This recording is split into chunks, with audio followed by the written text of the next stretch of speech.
bahwa sukacita surga memenuhi kita semua hari ini. Amin.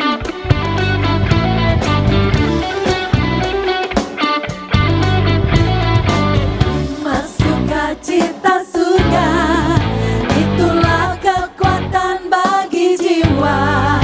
Ku dapat rasakan kasih-Nya di tengah badai yang bergelora. Terima sukacita surga, itulah kekuatan bagi jiwa. Ku dapat saksikan kuasa-Nya, taklukkan badai yang bergelora. Haleluya, Kau ada dalam hatiku, takkan patah semangatku, takkan hilang kekuatanku. Haleluya, ku mau bersorak bagimu. Sukacita surga nyata penuhiku.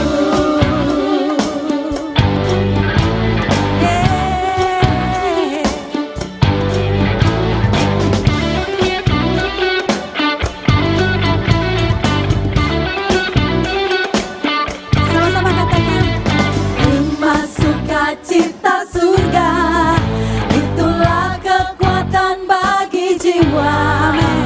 Ku dapat rasakan kasih-Nya di tengah badai yang bergelora. Terima sukacita surga, itulah kekuatan bagi jiwa.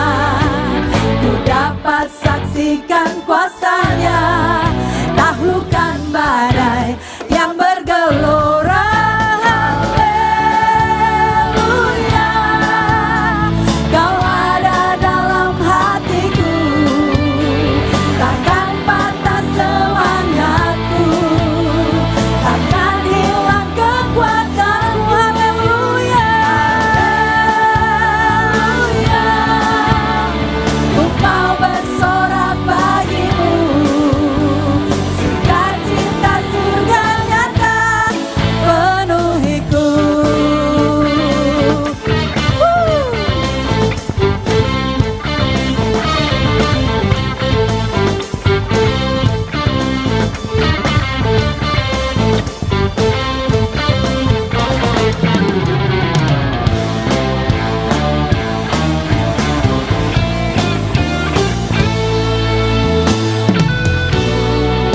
Kami terima sukacita surga hari ini. Haleluya, Kau ada dalam hatiku, takkan patah semangat, takkan hilang kekuatan. Haleluya, ku mau bersorak bagimu. Sukacita surga nyata penuhiku. Haleluya,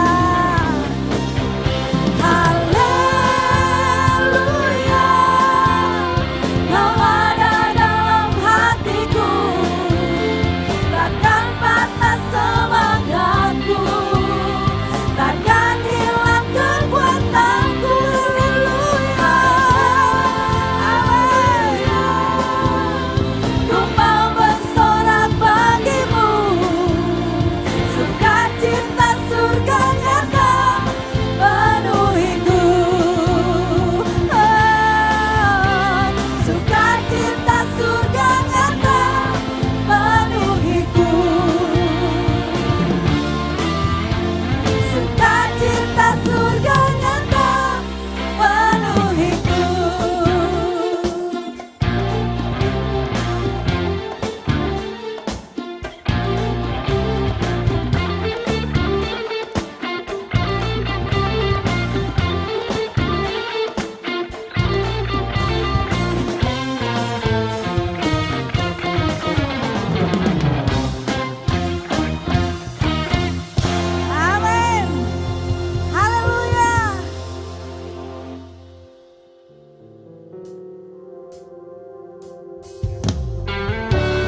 Engkau selalu bersama kami, memberikan ketenangan, memberikan kedamaian. Terima kasih Tuhan, terima kasih Yesus.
Shalom, selamat pagi, puji Tuhan.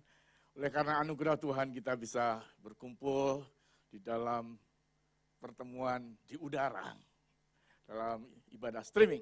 Baik, saudara-saudara, kita hidup di zaman yang sangat menakutkan di dalam sejarah dunia. Banyak hal yang membuat kita takut hari ini.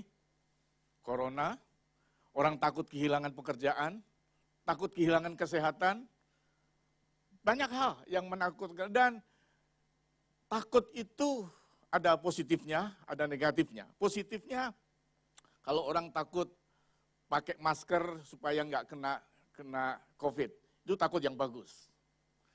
Tapi ada takut yang tidak bagus yang menguasai sehingga membuat orang tidak bisa bergerak, membuat orang tidak beriman. Dan hal itulah yang akan kita pelajari pada pagi hari ini. Tema kita bulan ini adalah Fear Not.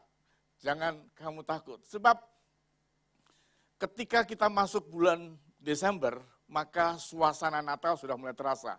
Aroma sukacita, aroma lagu-lagu Natal, semua sudah mulai terasa hangat dan penuh dengan sukacita. Tapi saudara, tahukah saudara, Natal pertama kali terjadi ketika Yesus lahir? Tidak seperti itu. Natal pertama kali itu diwarnai dengan ketakutan. Herodes takut karena kelahiran Yesus, dia duga ini akan menggeser posisiku sebagai raja.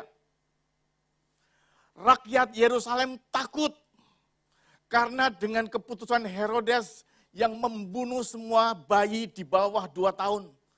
Karena dianggap Yesus masih berumur 22 tahun. Yusuf juga takut karena dia kehilangan reputasinya. Kalau aku menikah dengan Maria yang sudah hamil, bagaimana, apa kata dunia? Maria juga takut, diwarnai dengan ketakutan Natal pertama. Sehingga waktu itu tidak ada orang mengucapkan Merry Christmas, mereka mengucapkan Scary Christmas. Merry Christmas artinya Merry itu gembira, Christmas Natal. Tapi scary itu ketakutan. Hari ini kita bisa mengatakan Merry Christmas karena Tuhan mengutus malaikatnya pada waktu Natal pertama yang menyampaikan kabar gembira. Jangan kamu takut. Oleh sebab itu sejak itu Merry Christmas.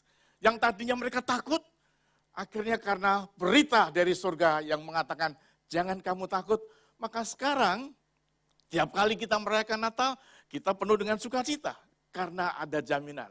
Nah Bapak Ibu yang kasih dalam Tuhan, pagi hari ini kita akan membahas tentang rasa takut yang dimiliki oleh Zakaria sebagai orang imam. Tetapi oleh karena malaikat Tuhan, maka rasa takutnya itu hilang. Mari kita perhatikan baik-baik. Kita akan awali dengan membaca kitab Lukas pasal 1 ayat 5 sampai dengan ayat 7. Demikian firman Tuhan. Pada zaman Herodes, Raja Yudea, adalah seorang imam yang bernama Zakaria dari rombongan Abia. Istrinya juga berasal dari keturunan Harun, namanya Elisabet. Keduanya adalah benar di hadapan Allah dan hidup menurut segala perintah dan ketetapan Tuhan dengan tidak bercacat celah. Tetapi mereka tidak mempunyai anak, sebab Elisabet mandul dan keduanya telah lanjut umurnya. Diceritakan dalam ayat ini bahwa ada seorang imam yang bernama Zakaria dan istrinya Elisabet. Mereka tidak punya anak, belum punya anak. Dan kemudian suatu saat mereka dapat tugas, dapat undi untuk bertugas membakar duba di bait Allah. Dan ketika Zakaria bertugas membakar ukupan, datanglah malaikat muncul di depannya dia. Kita lanjutkan pembacaan kita, Lukas 1 ayat 13 dan 14. Tetapi malaikat itu berkata kepadanya, jangan takut hai Zakaria, sebab doamu telah dikabulkan dan Elisabet istrimu akan melahirkan seorang anak laki-laki dan bagimu. Dan haruslah engkau menamai dia Yohanes. Engkau akan bersukacita dan bergembira, bahkan banyak orang akan bersukacita atas kelahiran itu. Saudara, Zakaria luar biasa. Dia pada waktu dia sedang tugas membakar ukupan, tiba-tiba muncul malaikat. Dan hal itu membuat dia takut. Maka Gabriel berkata, jangan kamu takut. Saya perlu luruskan. Gabriel berkata jangan kamu takut itu tidak berurusan dengan ketakutannya Zakaria melihat malaikat. Bukan. Bukan karena Zakaria merasa kok ada makhluk yang aneh. Bukan. Malaikat Gabriel berkata jangan kamu takut. Dia tidak peduli dengan ketakutan secara penampakan. Tetapi yang diurusi oleh malaikat Gabriel adalah jauh lebih dalam.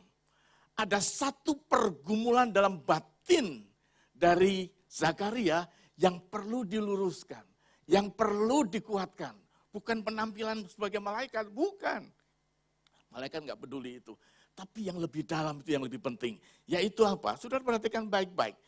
Di dalam ayat 13 dikatakan, malaikat itu berkata kepadanya, jangan takut, hai Zakaria. Kemudian disusul dengan kata sebab. Dalam bahasa Indonesia, suatu kalimat kalau diawali dengan kata sebab, itu berarti kalimat berikutnya adalah alasan. Jawaban dari masalah sebelumnya. Nah, kalimat sebelumnya adalah jangan takut, sebab. Berarti kalimat berikutnya adalah alasan mengapa Zakaria tidak boleh takut. Nah, di sini kita baca selanjutnya. Doamu telah dikabulkan, dan Elisabeth istrimu akan melahirkan seorang anak laki-laki bagimu. Saudara, inilah yang menjadi maksud dari kedatangan malaikat Gabriel berkata kepada Zakaria, jangan takut. Karena Tuhan menjawab pergumulan yang ada dalam dirinya. Saudara, biarlah menghadapi tahun depan yang masih rahasia, yang masih diwarnai dengan rasa takut. Biar firman Tuhan sepanjang bulan ini yang akan berkata, jangan kamu takut, akan mempersiapkan kita untuk berani dan tidak takut lagi. Yang pertama kita akan melihat Zakaria. Apa yang Tuhan katakan tentang Zakaria? Dan kita akan melihat mengapa Zakaria tidak boleh takut. Mengapa Zakaria tidak perlu takut? Ada 3 alasan yang dikemukakan oleh malaikat Gabriel. Alasan yang pertama, karena Tuhan mengenal diri Anda. Atau Tuhan mengenal Zakaria. Kalimat yang menunjukkan hal itu adalah kalimat yang pertama berkata, jangan takut hai Zakaria. Penyebutan nama Zakaria ini yang menjadi satu kunci bagi kita. Dengan cara Gabriel menyebut nama Zakaria, berarti bahwa nama Zakaria, pribadi Zakaria itu berarti, dihargai, dan dia diperhitungkan. Saudara, saya percaya kalau dalam satu pertemuan, ketemu dengan orang, kita ketemu dengan seorang dan nama kita disebut, penyebutan sebuah nama kita, itu akan buat kita merasa berharga, bukan? Kan nggak enak kalau kita sebut, hei kamu kesini, hei, emangnya nggak punya nama, kan nggak enak. Nah, rupanya malaikat Tuhan itu punya etika. Waktu dia bertemu dengan Zakaria, dia nggak sebut hei, bukan. Halo, bukan. Tapi dia disebut dengan kata Zakaria. Penyebutan sebuah nama seseorang menunjukkan bahwa pribadinya itu dihargai. Oleh sebab itu saya anjurkan kita semua, kalau kita menyebut nama orang, memanggil orang, jangan hai. Sebut namanya. Menunjukkan kita menghargai dia. Ya memang kalau dilihat Zakaria itu dibandingkan dengan Tuhan itu nggak ada apa-apanya. Tapi kita tahu, Tuhan menghargai individu. Tuhan sangat mencintai orang-orang yang masuk di dalam domba-domba peliharaannya. Sebab itu, saya bacakan kitab Yohanes pasal 10 ayat 14. Akulah gembala yang baik, dan aku mengenal domba-dombaku, dan domba-dombaku mengenal aku. Sambung ayat 2 dan 3, Yohanes pasal 10. Tetapi siapa yang masuk melalui pintu, ia adalah gembala domba. Ayat 3. Untuk dia, untuk gembala, penjaga membuka pintu dan domba-domba mendengarkan suaranya dan ia memanggil domba-dombanya masing-masing menurut namanya dan menuntunnya juga keluar. Wah, luar biasa. Yohanes 10 itu berbicara mengenai Tuhan Yesus gembala yang baik. Dikatakan bahwa gembala yang baik Tuhan Yesus itu menyebut kita sebagai domba-dombanya dengan nama. Jadi kita harus bersyukur bahwa orang yang masuk di dalam bilangan gembala, domba-domba Tuhan, kita itu namanya tercatat di surga. Jadi Tuhan akan memanggil kita dengan nama. Betapa berharganya nama kita dicatat di surga. Saudara, saya bersyukur sekali Tuhan mengungkapkan ayat ini bagi kita, bahwa kita punya nama tercatat di surga. Suatu saat Tuhan Yesus mengutus murid-muridnya, 70 muridnya pergi pelayanan.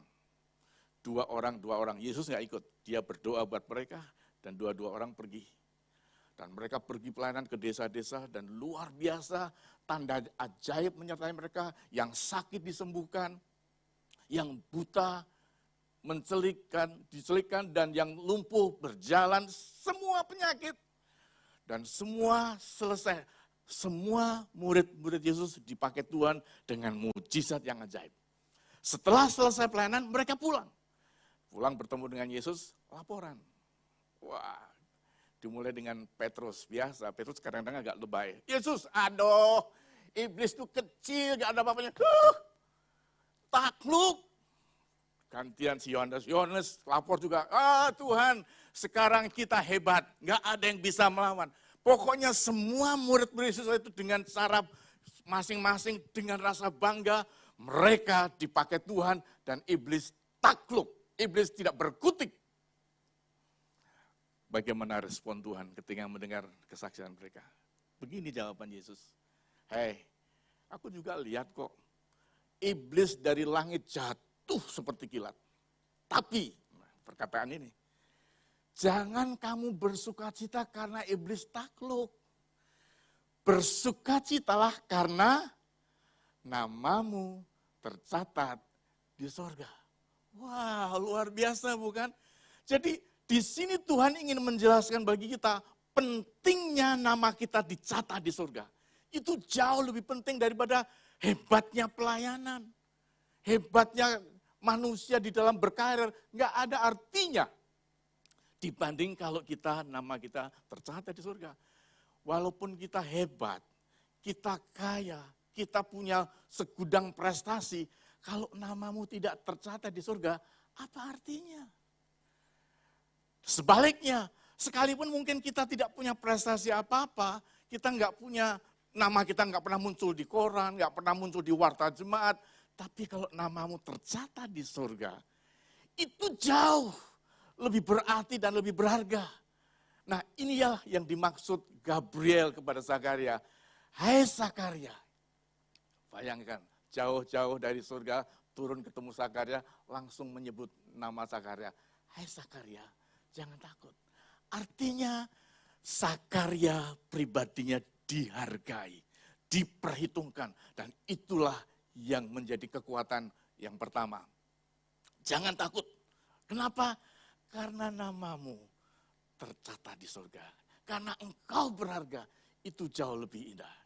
Itu yang pertama, saudara. Yang kedua, apa alasannya malaikat melarang Zakaria untuk takut? Karena Tuhan mengetahui pergumulan hidup kita. Ayat 13 berkata begini, jangan takut hai Zakaria, sebab doamu telah dikabulkan dan Elisabet. Nah, ketika malaikat Gabriel datang kepada Zakaria dengan mengatakan, hai Zakaria, Tuhan akan mengabulkan doamu dan memberikan anak. Maka hal itu membuat beban dari Zakaria itu lepas. Saya perlu beritahu, zaman sekarang kalau orang suami istri nggak punya anak mungkin tidak segitu menjadi satu masalah. Tapi pada zaman itu, pada saat Alkitab ini ditulis, kalau orang menikah dan tidak punya anak, itu menjadi masalah besar. Masalah yang pertama, masalah ekonomi. Karena kalau seseorang atau suami istri punya anak, maka dia dijamin punya masa depan yang cerah. Kalau suami istri menikah dan dikaruniai anak 1, 2 atau berapapun, maka anak inilah yang akan memperhatikan, yang akan menjaga, yang memberikan semua kebutuhannya ketika suami istri sudah tua.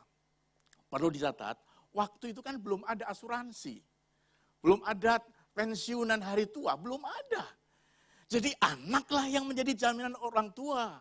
Kalau suami istri nggak punya anak, betapa itu menjadi satu momok yang menghantui dia. Kalau kamu tua, siapa yang akan merawat kamu? Kamu makan dari mana? Itulah yang menjadikan Elizabeth dan Zakaria itu takut nggak punya anak. Dan dalam keadaan takut itulah, malaikat Tuhan datang. Kamu akan punya anak. Rasanya plong. Karena beban yang pertama sudah bisa dilewati. Dia bakal punya anak. Dan masa depan bisa dipertanggungkan. Bukan hanya itu. Tidak punya anak bagi orang zaman itu bukan hanya masalah ekonomi, tetapi masalah sosial dan psikologi. Ingat, Zakaria itu adalah seorang imam, seorang hamba Tuhan yang selalu tugas di bait Allah mendoakan orang yang dengan beban. Saudara bisa bayangkan? Orang-orang datang ke bait Allah untuk didoakan dan dia mendoakan, tapi dia punya doa nggak dijawab oleh Tuhan. Apakah itu tidak menjadi beban dan tekanan psikologis? Orang lain datang, Pak doakan kami. Dan orang yang didoakan dijawab Tuhan, dikabulkan Tuhan. Tapi dia berpuluh-puluh tahun berdoa, Tuhan berikan aku anak. Tidak ada anak. Itu bagi Zakaria satu beban.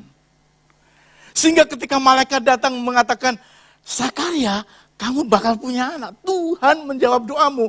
Wah, bagi Zakaria itu satu berita sukacita. Makanya nggak perlu takut. Nggak perlu kamu takut. Tuhan akan menjawab dan mengangkat bebanmu. Saudara, hal ini adalah satu hal yang indah. Hari ini, kalau ada di antara kita yang menghadapi hidup ini begitu sulit, sudah berapa lama kita berdoa, tidak dijawab Tuhan. Pergumulan kita semakin pahit, dan hidup juga semakin susah. Ikuti doa Zakaria. Zakaria bersyukur. Walaupun dia doanya belum dijawab Tuhan, dia tetap melayani Tuhan. Dia tetap setia. Kesetiaan Zakaria itu diperhitungkan Tuhan. Sehingga suatu saat Tuhan membuka jalan bagi dia. Tapi saudara, ketika malaikat datang kepada Zakaria untuk membawa kabar itu, tidak langsung diterima begitu saja. Ayat 18, Lukas 1. Lalu kata Zakaria kepada malaikat itu, bagaimanakah aku tahu bahwa hal ini akan terjadi, sebab aku sudah tua dan istriku sudah lanjut umurnya. Perhatikan. Ketika malaikat memberitahu bahwa dia akan punya anak, dia bantah. Atau saya punya penilaian, Zakaria sudah mencapai satu titik yang disebut apatis. Apatis artinya, terserahlah, kesara-sara. Mau punya anak syukur, kalau enggak ya udah. Dia nggak punya harapan lagi, dia apatis, terserahlah masa bodoh punya anak atau enggak. Karena sudah bertahun-tahun berdoa nggak dijawab Tuhan, membuat hatinya apatis, dingin. Dan itu ekspresi kelihatan. Bagaimana aku tahu ini akan terjadi, aku udah tua. Ekspresi ini menunjukkan bahwa dia itu apatis. Ekspresi jawaban Zakaria kepada malaikat itu menunjukkan bahwa dia nggak ada harapan, percumalah kamu berjanji. Saudara, saya menduga dia, Zakaria sebagai imam melayani, mendoakan orang. Saya duga, jangan-jangan dia melayani Tuhan tapi dalam rasa apatis. Dia tidak memiliki gairah. Kalau toh dia melayani Tuhan, itu karena tugas. Kalau toh dia melayani Tuhan, itu karena dia rutinitas. Dia dapat jadwal. Jadi dia melayani karena jadwal, bukan timbul dari gairah mengasihi Tuhan. Tidak ada satu gairah untuk melayani dia, enggak. Ini tugas. Hatinya dingin terhadap Tuhan. Dan itu bisa kelihatan dari jawabannya. Tetapi setelah malaikat Tuhan Gabriel meyakinkan dia, maka hatinya cair. Yang tadinya sudah membeku kayak es. Tapi kehangatan kasih Tuhan membuat es yang keras, yang beku, yang dingin, lumer. Saudara, pagi hari ini rasakan kasih Tuhan. Malaikat Tuhan yang datang 2000 tahun yang lalu, dan hari ini datang kepada kita semua untuk mencairkan hati yang membeku. Kalau di antara saudara yang hatinya beku, apatis, tidak peduli kepada Tuhan, nggak peduli, Tuhan nggak menjawab doaku, Tuhan nggak mengerti aku, Tuhan masa bodoh. Dengarkan kata malaikat, jangan kamu takut. Tuhan menjawab doamu. Itu sebabnya Zakaria bersuka cita. Hal yang ketiga, mengapa Zakaria nggak boleh takut? Yang pertama karena Tuhan mengenal, namanya diketahui. Yang kedua, Tuhan menjawab beban-beban doanya. Dan yang ketiga, Tuhan memiliki rencana untuk diri Anda yang lebih indah. Ayat 15 sampai 17. Sebab ia akan besar di hadapan Tuhan dan ia tidak akan minum anggur atau minuman keras. Dan dia akan penuh dengan Roh Kudus mulai dari rahim ibunya. Ia akan membuat banyak orang Israel berbalik kepada Tuhan Allah mereka. Dan ia akan berjalan mendahului Tuhan dalam roh dan kuasa Elia untuk membuat hati bapa-bapa berbalik kepada anak-anaknya. Dan hati orang-orang durhaka kepada pikiran orang-orang benar. Dan dengan demikian menyiapkan bagi Tuhan suatu umat yang layak baginya. Saudara, luar biasa. Di dalam ayat 15 sampai dengan ayat 17 ini adalah deskripsi. Apa yang akan Tuhan lakukan kepada anaknya Zakaria yang bernama Yohanes itu. Tuhan sudah mempunyai planning bahwa anak ini akan lahir. Jadi Elizabeth itu hamil, 6 bulan kemudian Maria hamil Yesus. Yohanes dengan Yesus itu hanya selisih 6 bulan. Nah, Tuhan sudah memberikan tugas buat Yohanes, anaknya Zakaria, bahwa nanti Yohanes akan bertugas mempersiapkan Mesias yang akan datang. Waktu itu belum. Ini nubuatan. Tapi Tuhan sudah memberitahu bahwa setelah Yohanes, anakmu lahir, nanti akan datang Mesias yang ditunggu sudah ribuan tahun. Dan anakmu akan mempersiapkan menjadi orang yang mempersiapkan umat yang layak. Itu luar biasa. Bapak Ibu yang kasih dalam Tuhan, saya mau beritahu. Bagi Elizabeth dan Zakaria itu kehormatan. Karena ternyata nggak salah mengapa Tuhan menunda. Mengapa Tuhan tidak segera mengaruniakan anak. Ternyata ada rencana yang lebih baik, bukan? Ternyata di balik penderitaan dia tidak punya anak, Tuhan punya rencana yang indah. Sebab itu Tuhan berkata, pikiranmu bukan pikiranku, waktumu bukan waktuku, dan jalanmu bukan jalanku. Saudara, kalau saudara belum mendapatkan apa yang saudara rindukan, jangan kecewa. Tuhan punya rencana yang lebih indah. Dan ini terjadi pada Yohanes. Yohanes dilahirkan untuk mempersiapkan umat yang layak untuk menyambut Yesus Sang Raja. Dan saudara, betul, waktu Yohanes lahir, dia dikaruniai Tuhan pelayanan yang luar biasa. Banyak orang bertobat melalui pelayanan Yohanes. Dan tidak salah Tuhan menunda kelahiran Elizabeth karena maksud yang indah ini. Dan kalau saya mau katakan begini, Tuhan itu kadang-kadang berkata kepada kita, Tuhan akan memberikan kita hal yang lebih baik. Tuhan punya rencana jauh lebih baik. Jadi kalau kita berdoa dan belum dijawab Tuhan, seringkali teman-teman mengatakan, tunggu saatnya Tuhan. Tuhan punya rencana yang lebih baik. Sebagai orang Kristen, sebagai orang beriman, kalau kita mendengar nasihat seperti itu, kita berkata, amin. Kalau kita mendengar kata, Tuhan akan memberi yang lebih baik, kita bilang, amin. Tuhan punya rencana yang baik, amin. Masalahnya adalah, kalau rencana yang Tuhan berikan itu sesuai dengan keinginan kita mengatakan, amin, yes, Tuhan itu baik. Tapi, bagaimana kalau ternyata rencana Tuhan itu berbeda dengan rencana kita? Kalau Tuhan menjawab doa kita sesuai yang kita inginkan, kita nggak sulit mengucap syukur. Seminggu ucapan syukur pun oke.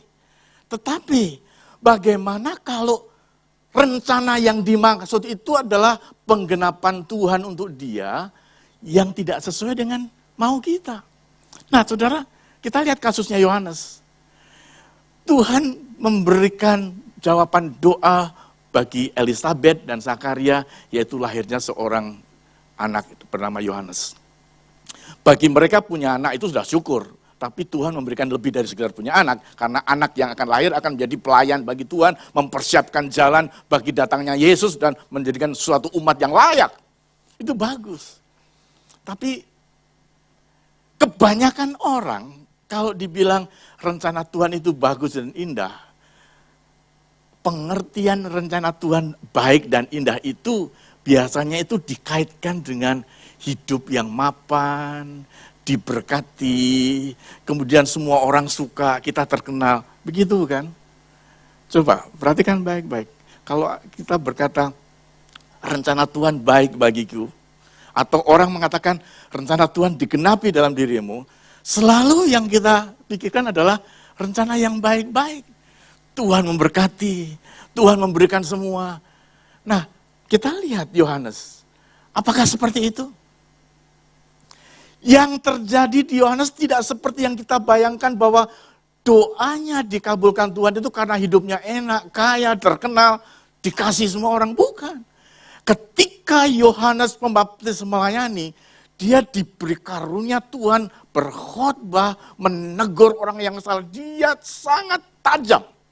Dia sangat keras, sehingga banyak orang marah kepada Yohanes karena apa? Ditegur kesalahannya. Dan banyak orang tidak suka kepada Yohanes. Sampai akhirnya Yohanes difitnah dan dia dimasukkan ke dalam penjara, akhirnya dia dipenggal kepalanya. Bayangkan itu. Itu karena apa? Karena kebenaran. Yohanes dipenggal kepalanya, dia dipenjara bukan karena dia salah, bukan. Karena karunia Tuhan tadi itu, dia punya kelebihan untuk berbicara apa adanya. Khotbahnya tajam, dia menyinggung dan dia menabrak, bahkan dia menegur orang yang salah. Bagi Tuhan, itu adalah kehendak Tuhan. Tapi bagi orang lain, ya kenapa kok nasibnya sial banget ya? Kenapa kok Yohanes katanya dia dikarunia anak karena pemberian Tuhan, tapi kok berakhir dengan tragis. Disinilah perbedaan manusia dengan Tuhan. Makanya sekali lagi, jalanmu bukan jalanku. Kehendakmu bukan kehendakku. Kita maunya yang begitu kan? Maunya kehendak Tuhan buat kita itu yang enak, hidup kaya, kita terkenal, semua orang, kita pergi kemana-mana orang nyanjung-nyanjung hebat kamu. Maunya gitu kan? Tidak selalu begitu. Kadang-kadang Tuhan menentukan hidup kita menjadi orang yang beda dengan harapan kita. Tapi itu kehendak Tuhan. Nah saudara, satu hal yang perlu kita mengerti. Lebih baik kita menjadi orang yang sesuai dengan kehendak Tuhan daripada kita hidup menurut kemauan kita sendiri. Karena bagi Tuhan, Yohanes itu sesuai dengan kehendak Tuhan. Memang begitu. Dia akan hidup, dia akan dipakai Tuhan, dan dia menjadi jalan pembuka, meluruskan jalan bagi Yesus. Itu. Dan tentunya itu berbeda dengan kebanyakan orang punya mau. Tetapi bagi Tuhan, dia berkenan. Bagi Tuhan, Yohanes berkenan. Jadi, sekarang masalahnya adalah bagaimana kita menyesuaikan kehendak Tuhan di dalam diri kita. Kita menyesuaikan dengan Tuhan, bukan Tuhan menyesuaikan dengan kita.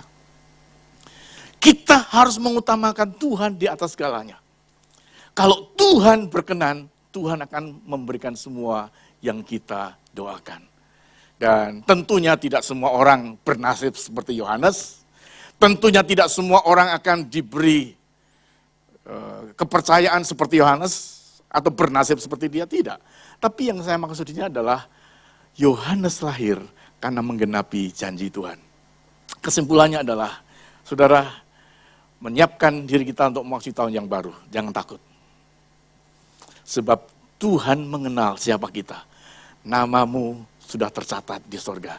Setiap orang yang disebut domba-domba Allah di dalam Yohanes 10, setiap domba-domba Tuhan, dia akan dipanggil menurut namanya. Cepat atau lambat, nama kita akan dipanggil. Dipanggil bukan berarti kita mati, tetapi dipanggil untuk mendapatkan penghargaan. Cepat atau lambat, namamu akan disebut oleh Tuhan untuk menerima penghargaan dari Tuhan. Kan itu janji Tuhan. Yang kedua, Tuhan mengerti pergumulan kita. Kita mungkin sudah lama berdoa, sudah lama bergumul, dan belum ada jawaban. Kiranya berita Natal hari ini, jangan takut. Seperti Zakaria, sudah sekian lama bergumul, akhirnya Tuhan jawab. Kiranya Tuhan juga akan menjawab. Dan yang terakhir, doa yang diberikan oleh Zakaria betul-betul luar biasa. Kenapa? Karena ternyata rencana Tuhan digenapi. Hidup yang memenuhi kehendak Tuhan adalah hidup yang paling bahagia. Jangan hidup menurut kemauan kita, hiduplah menurut kehendak Tuhan. Sebab itu yang Tuhan inginkan. Kiranya berita Natal, jangan kamu takut, akan mempersiapkan kita memasuki tahun yang baru nanti. Sehingga kita tidak takut lagi, sebab Tuhan kenal kita. Nama kita terdaftar, dan kita orang yang spesial. Mari kita berdoa. Ya Tuhan, Allah kami yang di surga, kami hidup dalam ketakutan yang luar biasa hari ini Tuhan. Bahkan seluruh dunia. Ada sesuatu yang menjadi beban hidup kami Tuhan. Bahkan di antara kami sudah menjadi apatis, dingin. Karena begitu beban yang menumpuk sudah sekian lama. Tapi kami bersyukur Tuhan. Dengan berita Natal yang disampaikan oleh Gabriel kepada Zakaria. Jangan takut.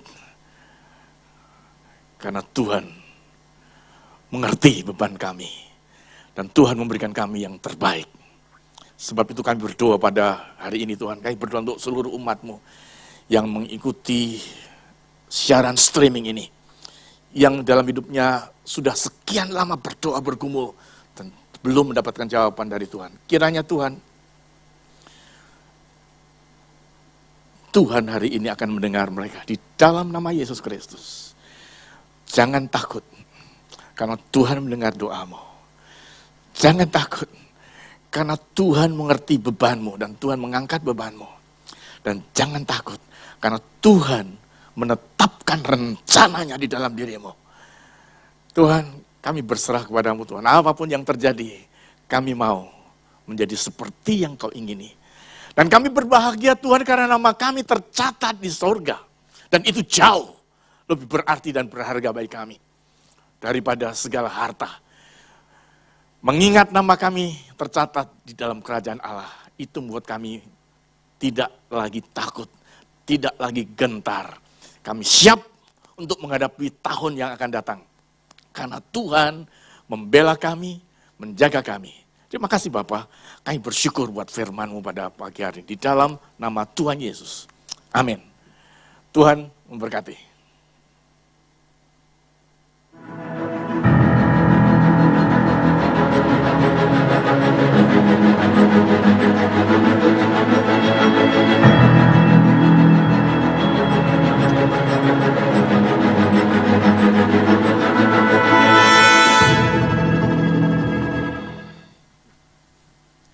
Jemaat, mari kita mempersiapkan perjamuan kudus pada hari ini. Kita bersyukur kita masih diberi kesempatan terakhir untuk tahun ini kita mengikuti perjamuan kudus. Tuhan Yesus berkata, tubuhku adalah benar-benar makanan dan darahku adalah benar-benar minuman.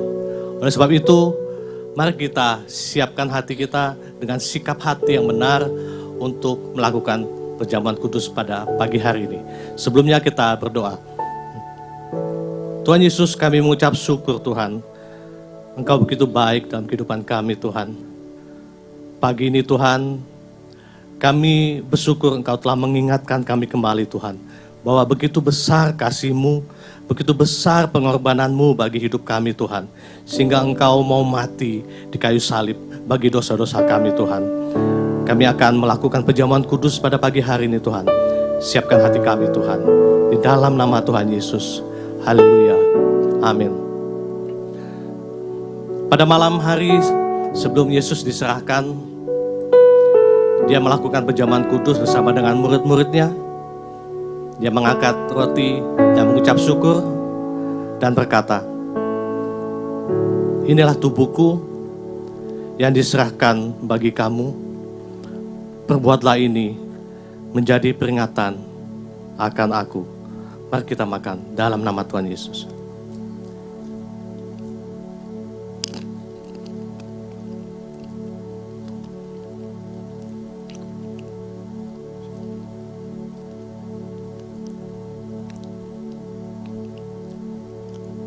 Demikian juga ia mengambil cawan sesudah makan, ia berkata, cawan ini adalah perjanjian baru yang dimateraikan oleh darahku. Perbuatlah ini setiap kali kamu minumnya untuk mengingat akan aku. Mari kita minum dengan ucapan syukur.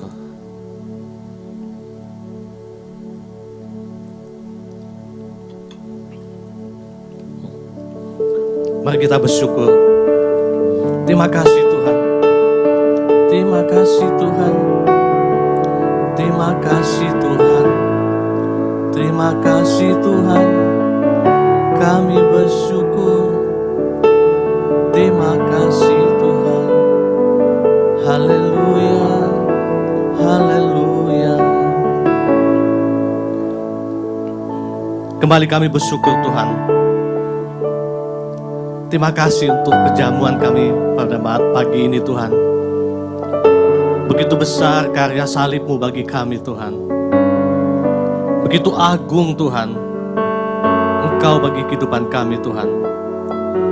Engkau mau mati bagi kami. Engkau mau mati bagi dosa-dosa kami Tuhan.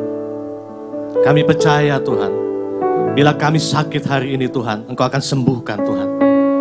Bila kami pahit hati Tuhan, Engkau akan pulihkan Tuhan. Kami percaya Tuhan, keluarga kami akan dipulihkan Tuhan. Ekonomi kami akan dipulihkan dalam nama Tuhan Yesus. Di dalam nama Tuhan Yesus, darah-Mu Tuhan akan menyucikan kami Tuhan. Terima kasih Tuhan. Kami bersyukur di dalam nama Tuhan Yesus. Amin.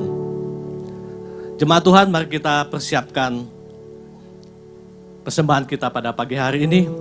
Sebelumnya kita berdoa. Terima kasih Tuhan, Engkau begitu luar biasa bagi kami Tuhan. Kami bersyukur Tuhan, sepanjang minggu ini Tuhan Engkau telah memberkati kami Tuhan. Dan tiba saatnya Tuhan, kami akan mengembalikan sebagian dari berkat-Mu itu Tuhan. Baik itu persembahan kasih, persembahan perpuluhan Tuhan. Engkau berkati setiap tangan-tangan yang memberi Tuhan. Terima kasih, kami siap memberi. Di dalam nama Tuhan Yesus. Haleluya. Amin. Selamat memberi. Tuhan Yesus memberkati.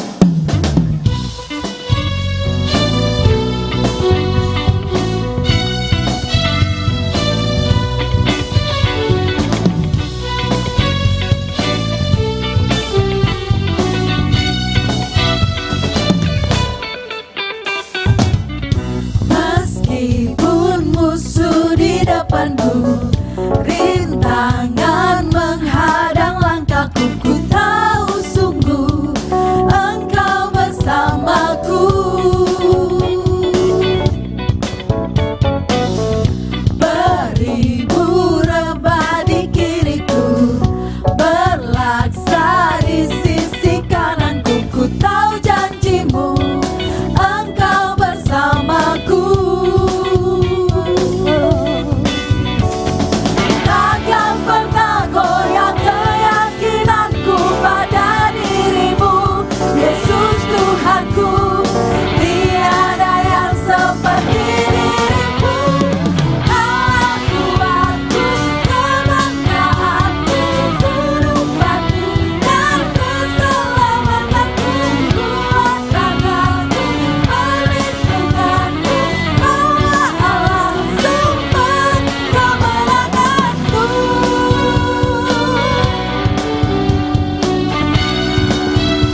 Haleluya.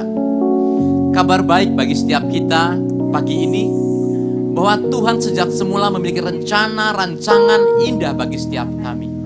Ketika Dia memanggil kita, Dia sudah memiliki rencana yang indah. Tidak pernah maksudnya jahat dan tidak pernah maksudnya gagal bagi setiap kita. Oleh karena itu jemaat Tuhan, layak bagi kita untuk mengangkat tangan kita kepadanya. Biar berkat dan rancangan Tuhan yang sempurna itu turun ke atasmu. Jangan pernah takut dengan permasalahan apapun yang kau hadapi. Percayalah, Ia memberikan rohnya kepadamu, memberikan kemenangan demi kemenangan. Diberkati engkau dalam pekerjaanmu, dalam kesehatanmu, dalam rencanamu, dalam buah kandunganmu. Studi anak-anakmu akan dibuat berhasil, akan menikmati hasil-hasil yang terbaik dari negeri ini. Terima kasih Tuhan. Terima kasih buat rancangan rencanamu. Berkat daripada Allah Bapa, kasih sayang daripada Yesus Kristus Tuhan, dan persekutuan dengan Roh Kudus akan memampukan kita melewati hari-hari dengan sukacita, dengan damai sejahtera, dengan kemenangan demi kemenangan. Ia akan mengurapi engkau dengan berkat yang terbaik. Ia akan memimpin engkau menikmati hasil yang terbaik. Dan engkau akan bersukacita di dalam janji-janjinya. Diberkati engkau sekarang sampai selama-lamanya.